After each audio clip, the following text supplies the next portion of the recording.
Ahmad Dhani tampaknya tak merasa kapok setelah kena sanksi atas kasus merendahkan martabat perempuan. Anggota DPR RI dari fraksi Gerindra ini turut menantang Komnas Perempuan untuk berdebat soal etika. Ahmad Dhani sudah terkena teguran lisan dari Mahkamah Kehormatan Dewan DPR RI. Ini imbas pernyataannya dalam usulan sosial naturalisasi pesepak bola Indonesia. Selain itu, suami Mulan Jamila ini disanksi juga atas kasus penghinaan marga penyanyi Ryan Pono. Setelah kena sanksi teguran dan disuruh minta maaf paling lambat 7 hari, Dhani kini malah menantang Komnas Perempuan untuk berdebat. Kesiapan pentolan Dewas 19 ini untuk berdebat dia ucapkan saat menjalani sidang Mahkamah Kehormatan Dewan DPR RI.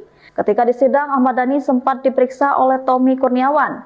Dalam dialog itu, Ahmad Dhani bersikukuh tak merasa bersalah atas pernyataannya yang dinilai seksis dan rasis oleh Komnas Perempuan hingga berujung diadukan ke MKD. Tak hanya itu, Dhani juga merasa tak melanggar norma apapun. Adanya laporan atau aduan itu menurut Dhani hanya karena Komnas Perempuan yang menganggap pernyataannya melanggar norma. Bahkan Dhani menyebut seksis sebenarnya bukanlah norma yang dianut oleh Indonesia, melainkan negara-negara di bagian barat. Dia meyakini Indonesia masih menganut norma yang sesuai dengan Pancasila. Justru Dhani berpendapat Komnas Perempuan sebagai pelapor yang tak menjunjung norma yang sesuai dengan Pancasila, melainkan norma kebarat-baratan. Karena itu, mantan suami Maya Estianty ini menyatakan berani untuk berdebat dengan Komnas Perempuan terkait etika dan moral yang berlaku di Indonesia.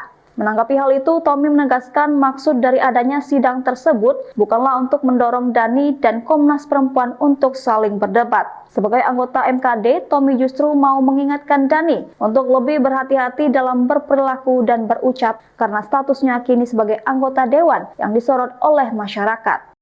Download Tribun X sekarang, menghadirkan lokal menjadi Indonesia.